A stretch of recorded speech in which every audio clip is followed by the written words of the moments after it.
그 사랑이 우리 가운데 충만하기를 소망합니다. 이제 평안으로 인사하겠습니다. 주님의 평안 여러분과 함께. 옆 사람과도 인사합니다. 부드럽고 따뜻한 사람이 됩시다. 겸손한 사람이 됩시다. 네. 길고 긴 그 계엄의 시간이 2025년 4월 4일 11시 22분에 끝이 났습니다. 누가 그러더라고요. 국민들이 내란성 스트레스와 내란성 불면증으로 잠을 이루지 못한다고. 이제는 내란성 스트레스에서 벗어나 우리가 이제는 내일을 향해 나아가야 될 때인 것 같습니다. 지난 12월 3일 윤석열 대통령, 이제 전 대통령이네요. 계엄을 하고 123일 만에, 그리고 대통령으로 취임한 지 2년 11개월 만에 결국 파면이 되었습니다. 문영배 재판관의 파면 선고문을 실시간으로 들어봤는데요. 마음 졸이면서 어떤 결과가 나올지를 참 가슴 졸이며 지켜봤던 것 같습니다.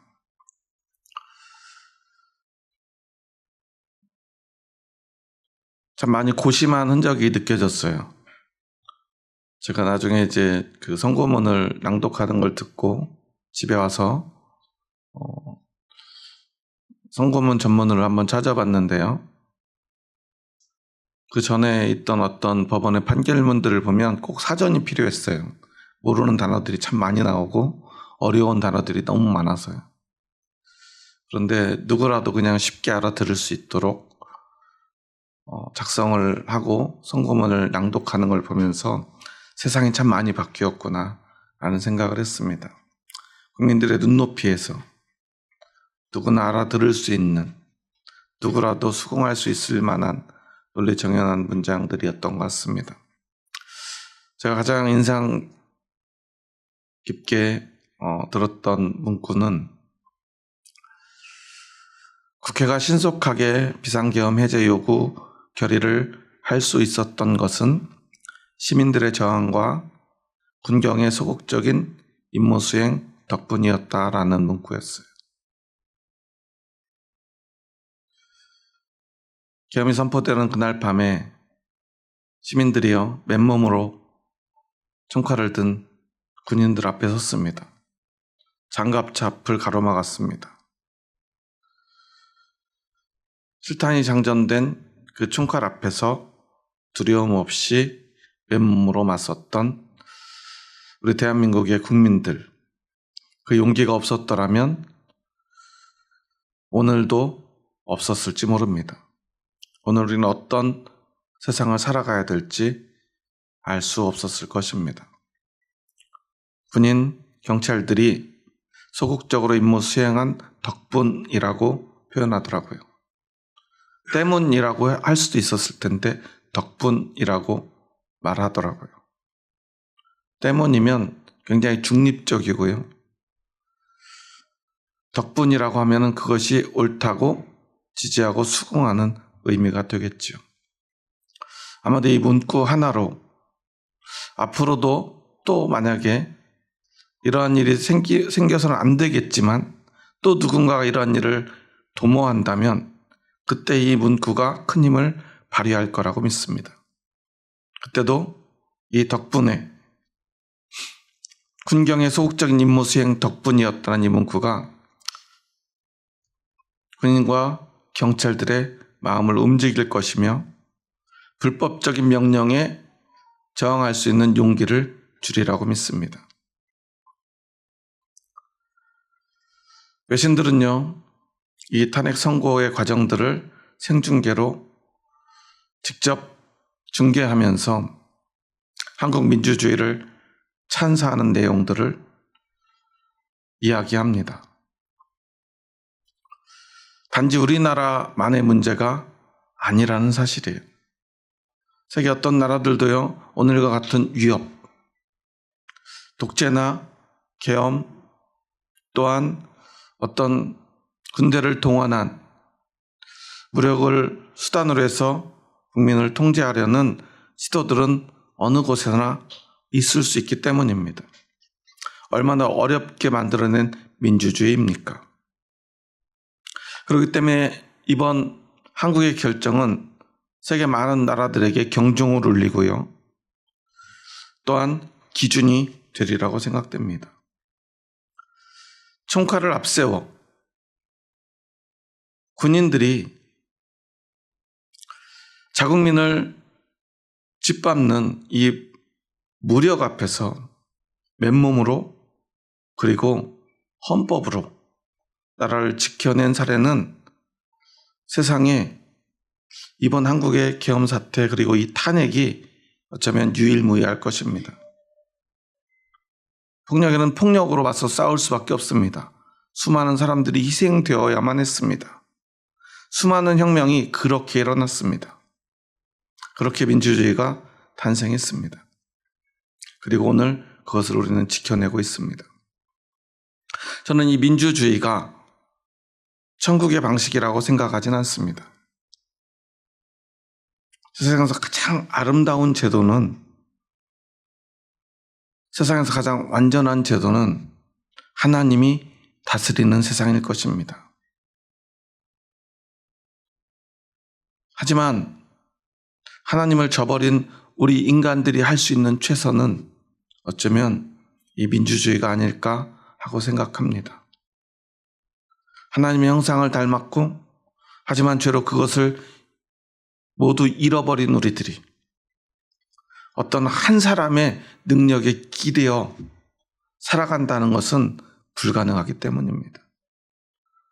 우리는 지난 1년 11개월간 한 사람의 독재자가 얼마나 나라를 망가뜨릴 수 있는가를 여실히 바라볼 수밖에 없지 않았습니까? 오죽하면 이번 탄핵 선고를 보면서 어떤 미국의 유튜버는 한국의 헌법재판관들을 좀 빌려달라, 트럼프를 탄핵하고 돌려주겠다. 트럼프가요, 상호 관세 정책을 발표했죠. 저는 참 안타까운 게 트럼프가 상호 관세 정책이라고 발표를 하니까 우리나라 언론들도 전부 다 상호 관세라고 발표를 하더라고요. 상호 관세라면 어떻게 관세를 부과해야 하죠? 미국이 관세를 부과한 만큼 우리도 관세를 부과하는 것이 상호 관세죠. 물론 트럼프는 이렇게 얘기를 했어요.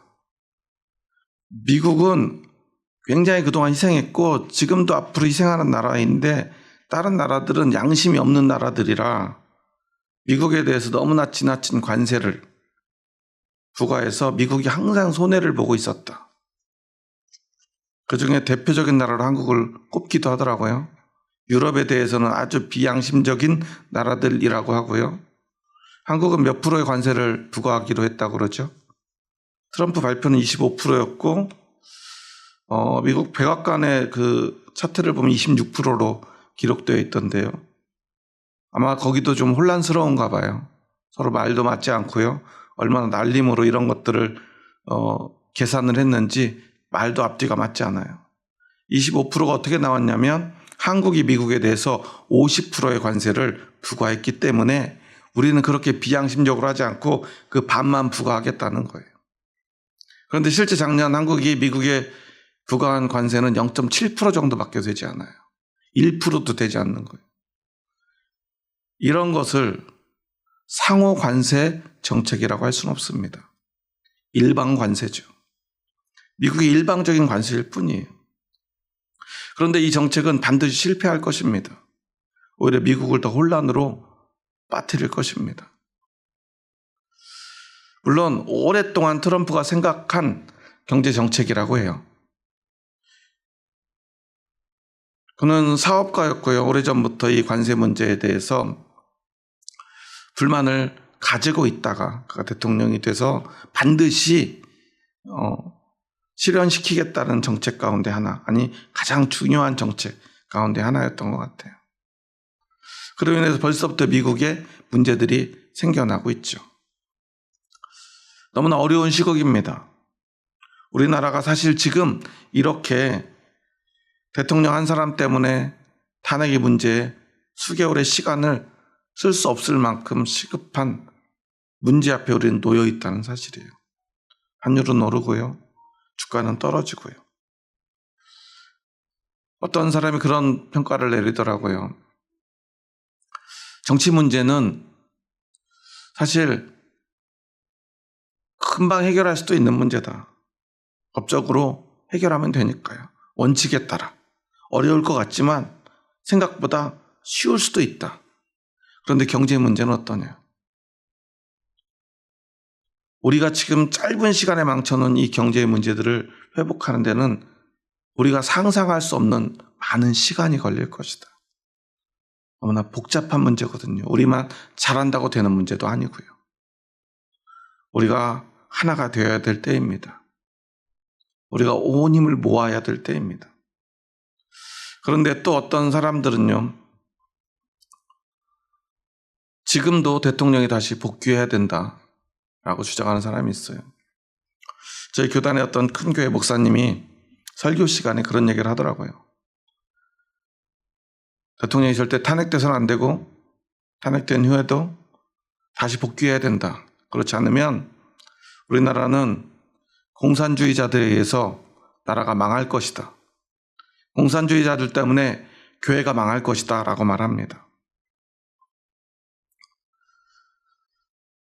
많은 목사님들에게 존경받던 목사님이고요. 영향력 있는 분입니다. 방송에도 자주 나왔던 분인데요. 그런 얘기를 서슴지 않고 합니다. 그리고 수많은 성도님들은요, 그들의 선동에 그대로 휘둘립니다. 제가 참 좋아했던 목사님도 탄핵 반대 집회 토요일마다 계속 나가신다는 소식을 지난주에 듣고 참 마음이 아팠어요. 너무 좋은 분인데 거짓 정보, 잘못된 신앙의 신념이 그들을 그렇게 만들어가고 있는 것 같습니다. 오늘 이 중요한 순간에 성서정과는 우리에게 빌립보서 3장의 말씀을 주셨어요. 이번 주에 설교를 미리미리 준비하고 싶은데 탄핵 결과를 좀 보고 준비해야 될 것 같아서 준비가 잘 안 되더라고요. 그래도 믿음으로 탄핵이 인용될 것을 생각하고 말씀을 묵상하는데요. 왜 하필 하나님은 이때 이 말씀을 주셨을까를 참 고민했습니다. 오늘 본문의 말씀은요, 사실 빌립보 교회 안에 있던 이단의 문제에 관한 사도 바울의 단호한 교훈인데요. 사실 훈계에 가까워요. 왜냐하면 교회를 어지럽히고요, 무너뜨리려고 하는 이단들. 우리가 이단하면 딱 떠오르는 단어는 어떤 것들이죠? 신천지, JMS, 통일교, 이런 것들이죠. 하나님의 교회. 그런데 사실 이런 이단들의 행태는 비단 오늘 자기들이 특별한 무슨 계시를 받아서 만들어낸 게 아니라 2000년 전 초대교회 때부터 늘 있어 왔던 이단들이에요. 항상 어떤 시대에나 교회에는 있던 이단들이에요. 그 이단은 아주 간명하게 보면 두 가지 이단으로 나뉘고 오늘 본문에도 그 내용을 합니다. 앞에 전반부 11절까지는 유대주의적 율법주의자들, 율법주의적 이단, 즉 철저한 신앙생활, 금욕적인 신앙생활, 율법을 철저히 지키는 것, 그것이 무엇보다 중요합니까? 복음보다, 믿음보다 앞서는, 아니 믿음이 있어도 율법을 지켜야만 하는, 끊임없이 성도들에게 짐을 지우는 이단들에 관한 경고이고요. 12절부터는 도덕주의 이단인데요. 그들은요, 이제 구원받았으니 그리스도인들은 무슨 짓을 해도 상관없다라고 생각하는 자들이에요. 그래서 아주 방종한 삶을 살고요, 그렇게 살아야 된다, 그렇게 살아도 된다라고 가르치던 이단이에요. 사실 오늘 이단들의 모습을 봐도 그렇죠. 성도들에게는요, 아주 금욕적인 삶을 강요하면서 그 교주는 어떤 삶을 살죠? 성적으로 타락한 삶을 살고요. 자기 혼자만 배부른 삶을 살고요. 수많은 부를 부정하게 축제하고요. 온갖 나쁜 짓을 일삼습니다. 그러면서도 너무나 뻔뻔해요. 오늘 탄핵의 반대를 주장하면서 수개월에 걸쳐서 사람들을 선동했던 목사들, 그들의 모습이 이 이단들의 모습과 하등 다를 바가 없다는 사실을 우리는 기억해야 돼요. 지난번에 PD수첩에서도 이야기했는데요. 그들이 얼마나 많은 헌금을 거둬들이고요. 후원금을 받고요. 그것을 불법으로 사적으로 사용하는지 우리는 기억해야 합니다. 그것을 통해서 그들이 무엇을 원하는지도 알아야 돼요. 우리에게 가장 중요한 것은 무엇인가를 우리가 잊지 않으면 우리는 언제나 그 이단들의 도전 앞에서 무너질 수 있다는 사실입니다. 단지 정치적인 문제 또는 아니면 어떤 도덕적인 문제, 윤리적인 문제가 아니라는 사실이에요. 우리 그리스도인들에게 이러한 문제, 그리고 오늘 우리 앞에 놓인 이 대통령 탄핵 또한 반대 집회하는 그 모습들 속에서 우리는 참 진리가 무엇인지, 참 신앙이 무엇인지를 다시 한번 생각해 보아야 합니다.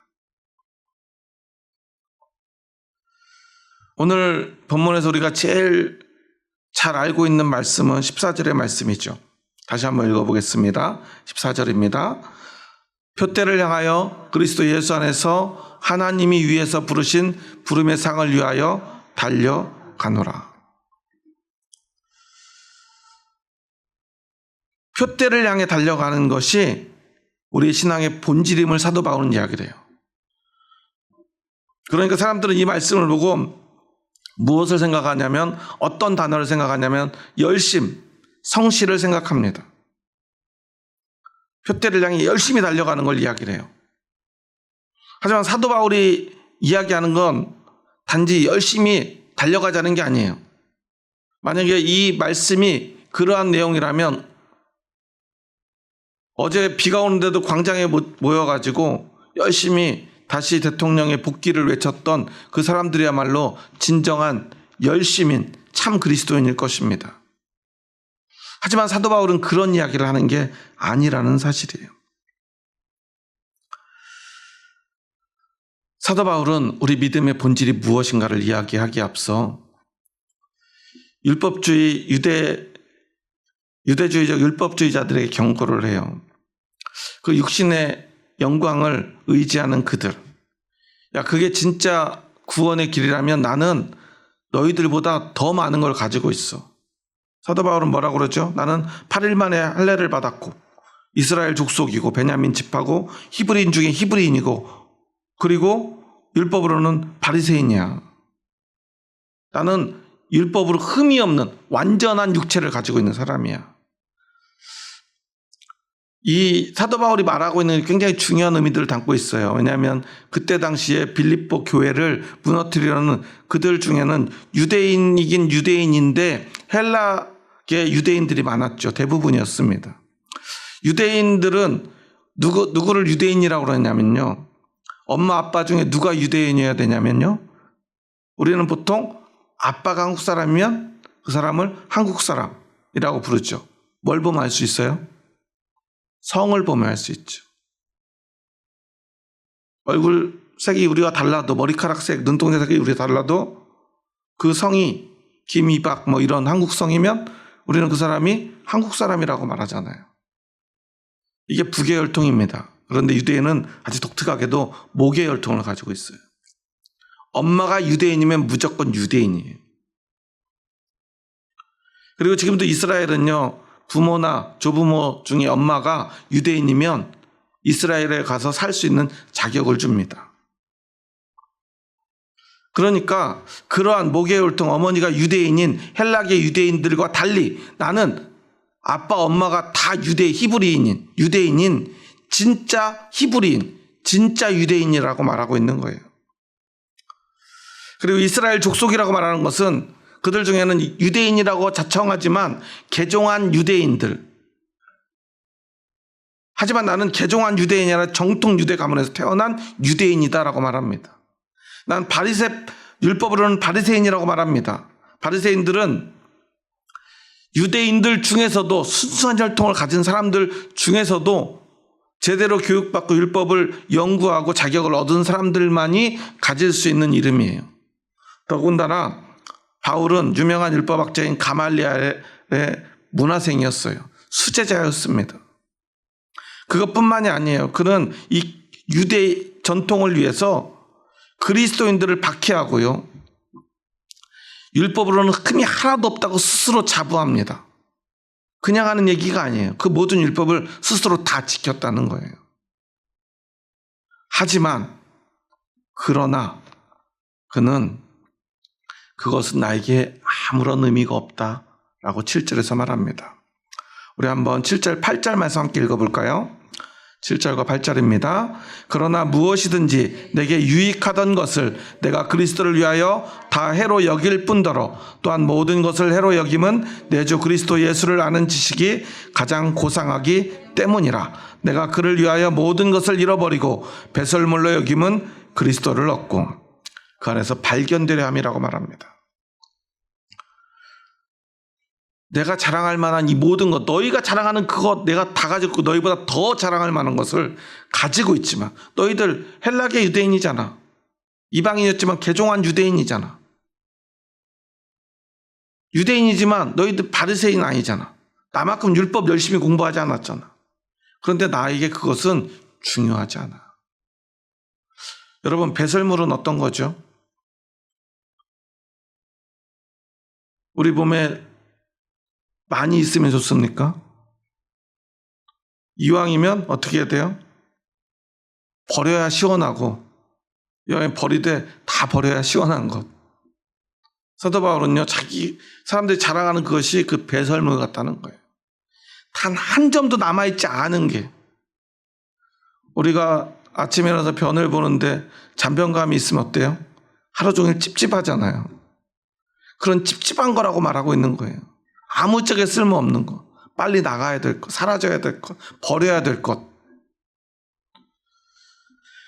바울은요, 세상의 돈과 권력, 인기를 다 버리고 쓸모없는 것으로 여김으로 기쁨을 얻고 평안을 얻었다고 고백하고 있는 거예요. 아니, 그것이 오히려 남아있으면 나는 찝찝해. 그게 없어야 돼. 없어질수록. 그런데 오늘 한국 교회를 휩쓸고 있는 수많은 거짓 선동들은 어떻습니까? 막 굉장한 신앙적인 이야기를 하는 것 같지만 뒤로는 돈을 걷고요. 굉장히 순수한 신앙을 위해서, 교회를 위해서 자신들이 희생하는 것 같으면서 그들이 늘 앞세우는 건 공산주의 척결이에요. 좌파 척결이에요. 그런데 여러분, 교회를 망하게 하는 것은 과연 공산주의일까요? 공산주의는요, 교회를 망하게 할 수 없어요. 물론 공산주의가 한국 교회를 말로 설명할 수 없을 만큼 핍박했죠. 이번 탄핵 선고가 내려지기 하루 전날 4월 3일은 제주 4.3 사건의 77주기였습니다. 제주 4.3 사건의 주역은 누구죠? 물론 이승만이지만 이승만의 사주를 받은 영락교회 청년회인 서북청년단, 그들이 불법적인 권한을 부여받고요, 총칼로, 축창으로 수많은 제주민들을 학살했어요. 학살의 근거는 그들이 빨갱이라는 것이었습니다. 영락교회는 서북청년단은 어떤 사람들입니까? 북한에서 공산주의자들의 핍박을 받고 피난온 그리스도인들이었어요. 그들이 그런 원한을 가질 만하다는 것은 누구나 다 인정할 수 있습니다. 하지만 예수님은 과연 그런 핍박을 받을 때 너희가 핍박을 받았으면 그것보다 10배, 30배, 60배, 100배로 갚으라고 가르치셨습니까? 물론 가족들이, 사랑하는 형제들이 처참하게 죽어가던 그 모습, 인민재판에 회부되어 죽창에 찔려 죽고 교회 몰아놓고 문을 잠그고 불에 태워 죽였던 그 끔찍한 잔상들이 그들의 마음속에 남아있었을 것입니다. 그 두려움이 그들을 지배했을 것입니다. 하지만 우리는 기억해야 합니다. 예수님은요, 십자가에 달려 숨을 거두시는 그 순간에도 예수님을 죽이라고 소리치고 예수님을 비웃고 침뱉던 그들을 향해 용서를 선포하십니다. 왜냐하면 비록 그들이 죄 가운데 있지만, 그 죄가 그들을 선동하지만, 하지만 예수님은 그 십자가에서 피 흘리심으로 그들을 용서하기 원하셨기 때문입니다. 그것이 바로 그리스도의 길입니다. 그리스도인의 길입니다. 그런데 우리는 어떻게 하고 있습니까? 그저 그 공산주의에 대한 두려움에 사로잡혀 십자가의 길 가는 그 발걸음을 멈추고 뒤돌아서서 공산주의와 싸우느라 한 걸음도 앞으로 나아가지 못할 뿐 아니라 오히려 뒤로 달려가고 있진 않은지 우리를 돌아봐야 될 것입니다. 공산주의는요, 결코 십자가를 가로막을 수 없습니다. 몇몇 사람들을 죽이고 핍박할 수 있을지라도 결코 십자가의 능력을 이겨낼 수 없습니다. 우리는 그것을 믿습니다. 우리가 오늘 집중해야 될 것은 내가 십자가를 따르고 있느냐이죠. 왜 공산주의의 망령과 싸우느라 십자가를 외면합니까? 왜 용서하지 못합니까? 왜 두려움을 떨쳐내지 못합니까? 교회가 언제나 망하고 타락했을 때는 핍박받을 때가 아닙니다. 세상의 권력과 결탁하고 세상의 부에 취했을 때 교회는 언제나 타락하고 망했습니다. 왜 오늘 우리의 개신교가 생겨나게 되었습니까?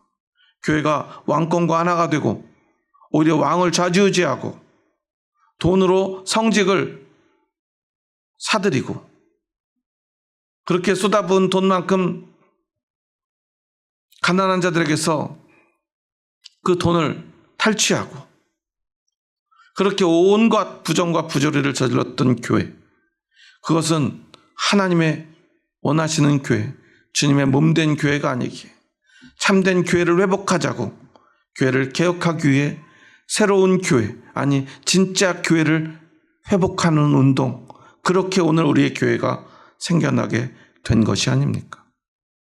그런데 오늘 우리는 무엇을 하고 있습니까? 한국 개신교는 천주교를 이단이라고 말합니다.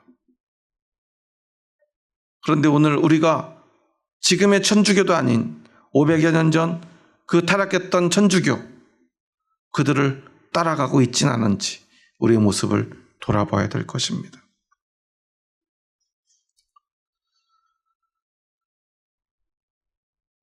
12절에 보면 이제 사도 바울은요, 이런 고백을 합니다. 우리 한번 12절 말씀은 함께 읽어보겠습니다. 내가 이미 얻었다 함도 아니요 온전히 이루었다 함도 아니라 오직 내가 그리스도 예수께 잡힌 바 된 그것을 잡으려고 달려가노라. 12절부터는 그래서 반도덕주의자들에 대한 경고를 이야기하는 것인데요.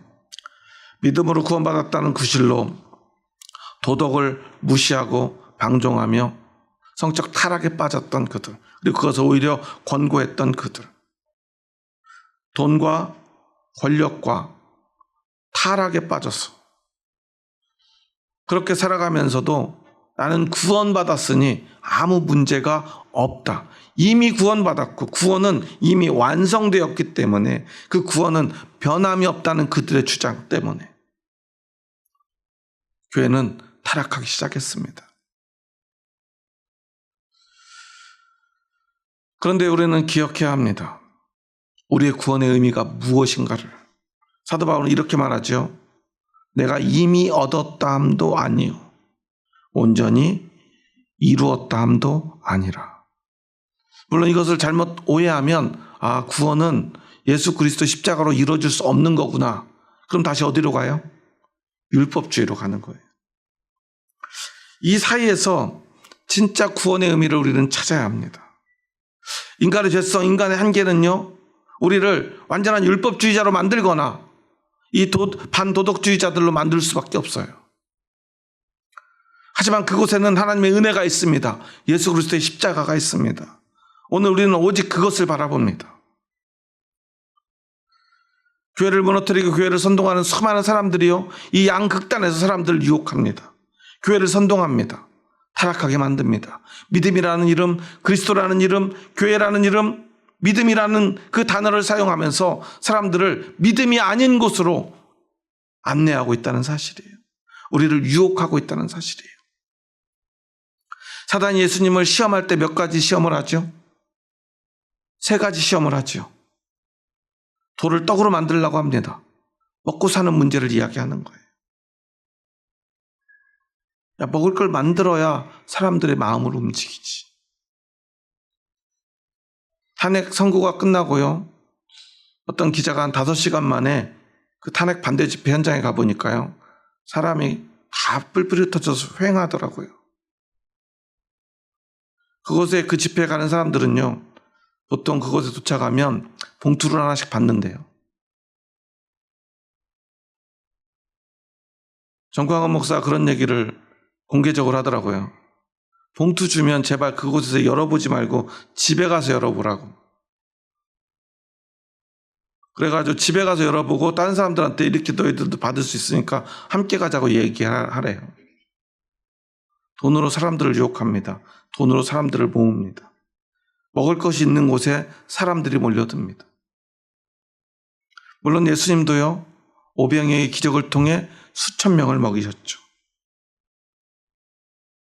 하지만 예수님은 그 먹을 것으로 그들을 유혹한 것이 아니라 하나님의 말씀을 따라온 그들을 먹이신 거죠. 우리는 언제나 돈의 유혹 앞에 너무나 취약합니다. 사단이요, 자신에게 절하라고 그러죠. 높은 곳에 뛰어내리라고 그러죠. 내가 이 세상의 모든 권세를 주겠다고 그럽니다. 사람들이 너를 하나님의 아들로 인정할 것이라고 말합니다. 권세와 영광과 인기를 이야기합니다. 우리는 그것들에 유혹될 수밖에 없는 연약한 존재라는 사실이에요. 예수님도 우리와 같은 몸을 입고 오셨기 때문에 그럴 수밖에 없습니다. 하지만 예수님은 하나님의 말씀으로 그것을 이겨내셨죠. 오늘 우리도 마찬가지입니다. 오히려 교회에서요, 참 신앙의 길, 믿음의 길, 구원의 길이 아닌 사탄의 유혹을 선포하고 있는 자들이 너무나 많습니다. 교회가 커질수록 더 그런 유혹에 빠지기 쉽습니다. 목사도 성도도 말이죠. 오늘 탄핵 반대를 주도하고 집회에 나가지 않지만 교회에서 그 메시지들을 전하고 있는 교회들, 대부분의 대형교회 목사들이죠. 왜 그렇습니까? 그들은 이미 돈과 힘과 권력과 인기가 있기 때문에 그렇습니다. 그 유혹에 이미 빠져버린 것입니다. 그들도 한때는 정직하고 올바른 목사들이었습니다. 물론 다 그런 건 아니지만요. 우리는 오늘 사도 바울이 고백하는 이 고백의 진짜 의미를 알아야 합니다. 우리 다시 한번 13절과 14절까지 함께 읽어보겠습니다. 형제들아, 나는 아직 내가 잡은 줄로 여기지 아니하고 오직 한 일, 즉 뒤에 있는 것은 잊어버리고 앞에 있는 것을 잡으려고 표대를 향하여 그리스도 예수 안에서 하나님이 위에서 부르신 부름의 상을 위하여 달려가노라. 앞에서 12절에서 이미 얻었다 함도 아니요 온전히 이루었다 함도 아니라 오직 내가 그리스도 예수께 잡힌 바 된 그것을 잡으려고 달려가노라. 그리고 형제들아, 나는 아직 내가 잡은 줄로 여기지 아니하고. 여기서 이미와 아직이 나오는데요, 이 의미를 우리는 기억해야 돼요. 신학에서 너무나 중요한 단어예요. 우리의 믿음이 바로 이런 것입니다. 우리는 예수 그리스도의 십자가의 은혜로, 그 완전한 구원의 은혜로 우리는 이미 구원받은 자입니다. 여러분, 이것을 믿으십니까? 그렇지만 우리는 아직 예수님과 하나 되지 못했고, 예수 그리스도의 십자가를 완전히 따라가지 못하고, 아직 경주가 끝나지 않았다는 사실이에요. 그래서 우리는 표대를 향해 달려가야 합니다. 여기서 중요한 것은 달려가는 것이 아니라 표대입니다. 14절에 보면 표대와 상이 나옵니다. 상은 우리가 너무나 잘 알고 있는 영광의 면류관이죠. 표대와 상은 사실 같은 단어입니다. 그런데 사도 바울은 이 표대를 강조합니다. 왜 그렇습니까? 표대와 상은 같은 것이지만 표대는 지금 경주를 하고 있는, 지금 바라보는 그곳입니다. 오늘 나는 아직 도착하지 않았음.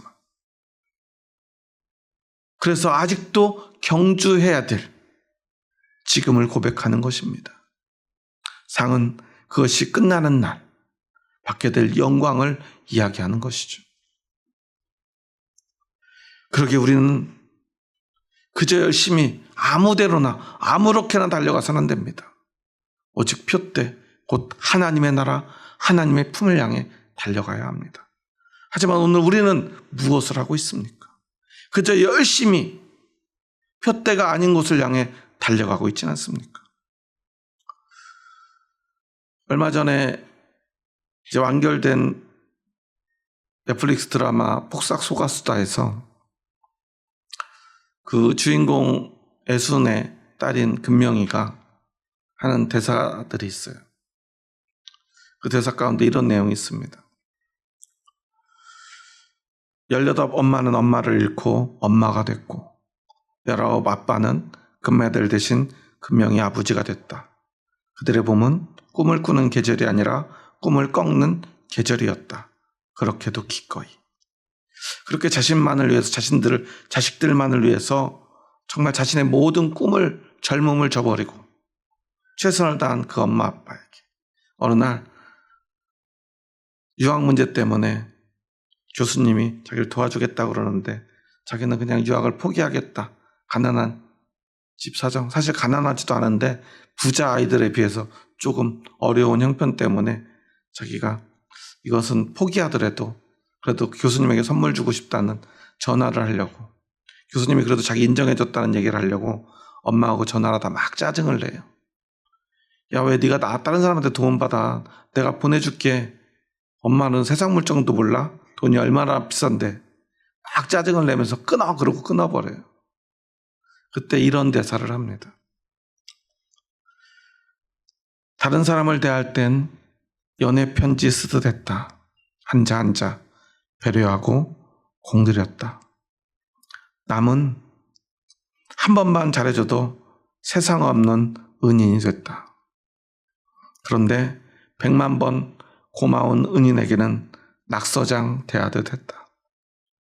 말도 마음도 고르지 않고 튀어나왔다. 저는 이 고백이 참 의미가 있다고 생각을 했어요.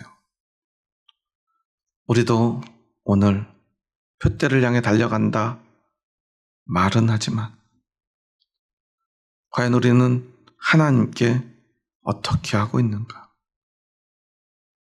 우리는 하나님께는 낙서장 대하듯 하면서 세상의 성공을 위해서는 연애편지 쓰듯 하고 있지 않은지, 돈을 위해서는 연애편지 쓰듯 하면서 하나님께는 낙서장 대하듯 하고 있지 않은지, 오늘 우리의 모습을 돌아봤으면 합니다.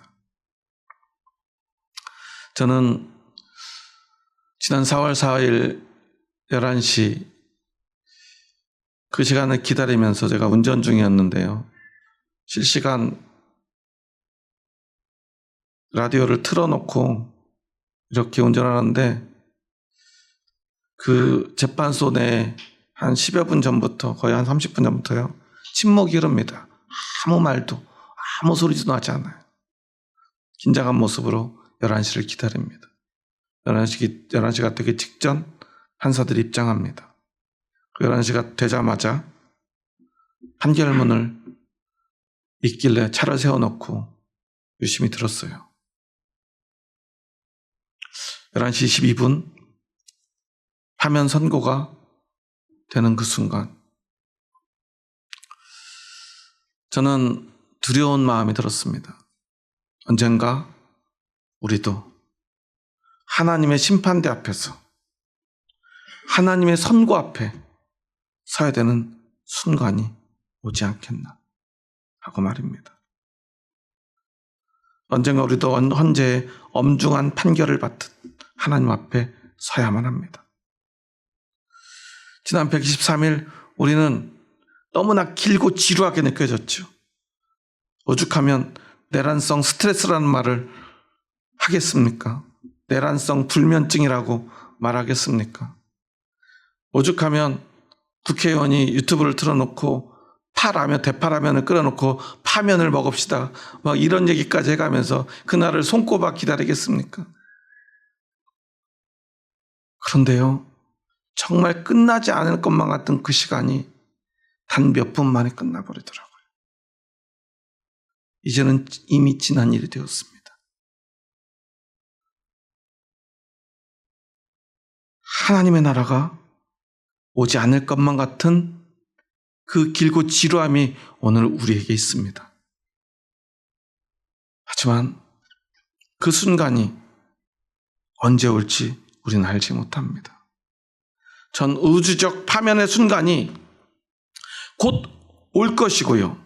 초대교인들은 속히 오시옵소서 기도하며 기다렸고요. 그리고 전 우주적 그 파면의 순간이 오지 않는다 하더라도 우리는 개인의 파면의 순간 앞에 날마다 두렵고 떨림으로 서야만 합니다. 우리 인생이 언제 끝날지 우리는 알지 못합니다. 여러분, 우리의 인생을 장담하지 마시기 바랍니다. 예전에 한 목사님이 자신의 교회 집사님이 갑자기 돌아가신 일로 힘들어한 일이 있었어요. 40대 직장인이었는데요. 하루도 쉬지 않고 매일 새벽이면 나가서 조깅을 하고요. 누구보다 성실히 회사에서 일하고요. 다정한 아빠, 남편이었고요. 너무 좋은 집사님이었습니다. 그런데 출근하던 길에 그냥 아무 이유도 없이 길을 걷다가 심장마비로 쓰러지고 그대로 일어나지 못하고 세상을 떠났습니다. 그 충격으로 그 아내와 딸은요, 일상적인 삶을 이어나가지 못할 정도의 충격 가운데 휩싸였어요. 너무너무 힘들어하니까요. 그것을 지켜보는 사람들도 견디기 힘들 정도로 고통스러워했어요. 왜냐하면 너무나 건강하고 너무나 좋은 사람이었기 때문에. 한 번도 생각해보지 못한 그 죽음 앞에 섰을 때, 그 죽음을 맞이했을 때 우리는 그때야 비로소 후회를 하게 됩니다. 우리는 후회하지 않았으면 좋겠습니다. 왜 사도 바울이 그 모든 것을 배설물로 여기고 표대를 향해 달려가노라 고백할까요? 그에게 그것은 너무나 중요한 것이기 때문이었습니다. 그는 하나님 앞에서 하나님을 향해 연애편지 쓰듯 한자 한자 정성스럽게 그의 삶을 써내려갔기 때문입니다. 오늘 여러분은 어떠십니까? 여러분은 어떤 삶을 살기 원하십니까? 여러분은 누구에게 연애 편지 쓰듯 살아가기를 원하십니까? 하나님입니까? 아니면 세상의 성공입니까?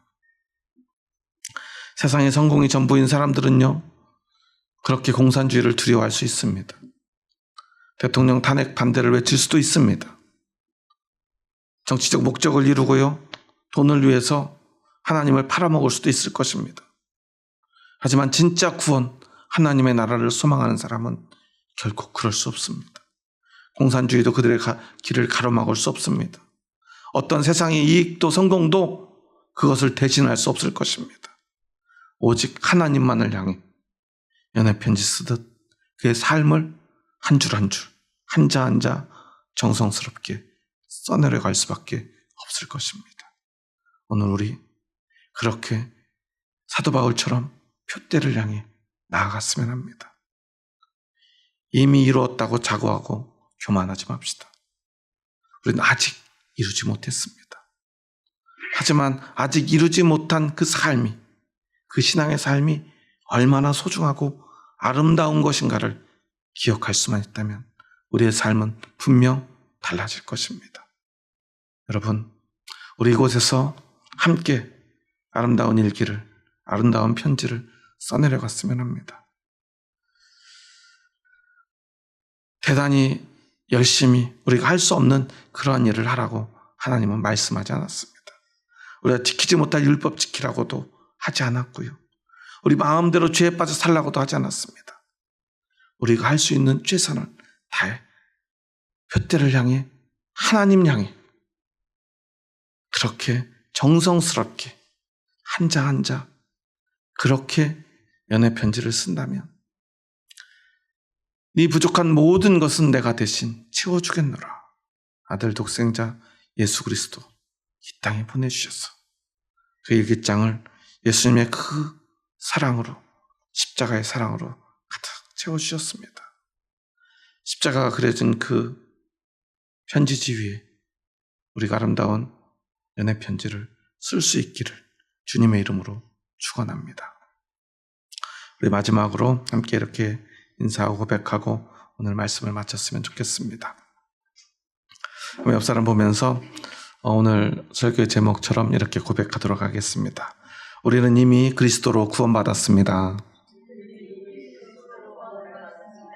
하지만 아직 십자가 안에서 완전하지 않습니다. 끝까지 표대를 향해 나아갑시다. 우리 한번 이렇게 고백해 볼까요? 우리 연애 편지 쓰는 심정으로 하나님께 연애 편지 쓰듯 합시다. 네, 우리가 하나님 앞에 연애 편지 쓰듯 살아갈 수 있는 우리 예수정교회 성도님들이 되었으면 좋겠습니다. 하나님만 생각해도 눈물 나고요. 하나님만 생각해도 웃음이 나고요. 그 누구보다 하나님 앞에 우리가 더 공손하고 아름다운 말, 아름다운 삶을 살아갔으면 좋겠습니다. 오늘 예배 전에 찬양단이 정말 신나는 찬양하면서 막 지난주부터 우리 한번 예배 전에 신나는 찬양하자고 막 서로 의논들을 하고 노래를 정하고 하더라고요. 하나님 앞에서 어떻게 할까 그렇게 고민하는 그 모습이 그렇게 아름다울 수 없었습니다. 우리가 그렇게 하나님 중심의 삶을 살아갔으면 좋겠습니다. 아름다운 편지를 써내려갔으면 좋겠습니다. 그런데 혼자 쓰지 마시고요. 함께 썼으면 좋겠습니다. 함께 하나님께 연애 편지 쓰는 우리 형제 자매들 손잡고 마지막으로 사랑한다고 고백합니다. 주의 사랑으로 사랑합니다. 주의 사랑으로 사랑합니다. 기도하시겠습니다. 하나님 감사합니다. 저희 부족하고 연약한 자들 사랑하셔서 저희들을 주님의 뜻 가운데로 불러주시니 감사합니다. 하나님의 뜻은 우리가 그리스도로 구원받고 율법의 의를 자랑하는 것이 아니라 오직 하나님이 우리에게 주신 그 의, 예수 그리스도의 십자가만 자랑하는 삶. 그래서 하나님이 우리를 사랑하신 그 사랑, 그 희생 때문에 하나님만 사랑하고 또 사랑하는, 세상에 대해서 연애편지 쓰듯 살았던 그 인생을 돌이켜 하나님께 낙서장대하듯 했던 그 모든 삶을 돌이켜 이제는 오직 하나님께만 연애편지 쓰듯 하나님의 품만을 그리워하며 하나님만을 그리워하고 하나님만을 사랑하고 하나님만을 생각하고 하나님만을 기뻐하는 삶을 살겠노라 믿음으로 고백하는 그러한 삶을 살겠노라 이제 주님 앞에 다짐하기 원합니다. 사도 바울은 교회를 무너뜨리려는 이단들 앞에서 내가 이미 얻었다함도 아니요 온전히 이루었다함도 아니라 오직 내가 그리스도 예수께 잡힌 바 된 그것을 잡으려고 달려가노라. 형제들아 나는 아직 내가 잡은 줄로 여기지 아니하고 오직 한 일, 즉 뒤에 있는 것은 잊어버리고 앞에 있는 것을 잡으려고 표대를 향하여 그리스도 예수 안에서 하나님이 위에서 부르신 부름의 상을 위하여 달려가노라 고백하였듯 우리도 그렇게 표대를 향해 달려가기 원합니다. 주님, 우리의 길을 인도하여 주시옵소서. 우리의 손 잡아 주시고 우리의 믿음의 고백을, 그 믿음으로 써내려간 그 연애 편지를 주님 받아 주시옵소서.